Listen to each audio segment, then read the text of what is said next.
Ahelyett, hogy ebben a medencében hűsölnék, ma azzal foglalkozunk, hogy ezt az Optima streamert beépítsük a Fordomnak a rakterébe, hogy a debrecenieket, mint mobil kozmetikus ki tudjam szolgálni külső és belső tisztítással egyaránt. Kezdtem egy villámgyors szemét eltávolítással, majd a raktér padlóburkolatának eltávolításával folytattam a feladatot.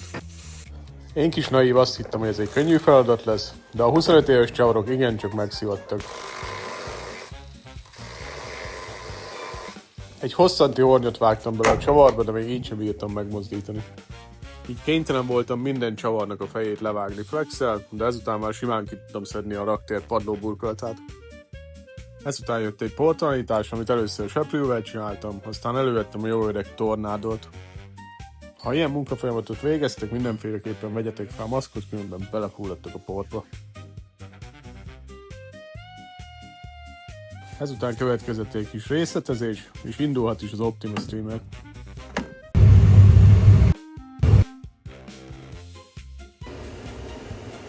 Pro Elite Max 2000-rel beáztattam a kaszninak az összes felületét, hagytam 5 percig hatni, ezután jöhetett újból egy ecsetes részletezés.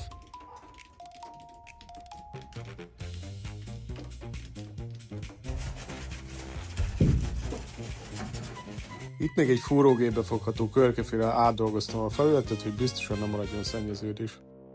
Majd következett az Optimának a 120 fokos 8 báros gőze, szerintem szemmel látható a teljesítmény. Ez a kis raktér felér egy szaunával. Újból a Max 2000-et és a fúrógépemet hívtam segítségül a padló megtisztításához. Ezután jöhetett egy alapos gőzölés, aztán mutatom is a végeredményt. Ilyen volt a felület a tisztítás előtt, ilyen pedig után. Azok a dolgok, amik ki fognak látszani a burkolatok alól, kaptak egy alapos festést. Ha te is kíváncsi, hogy mi lesz a sorsa a kisbuszomnak, kövess be, nyomj egy lájkot!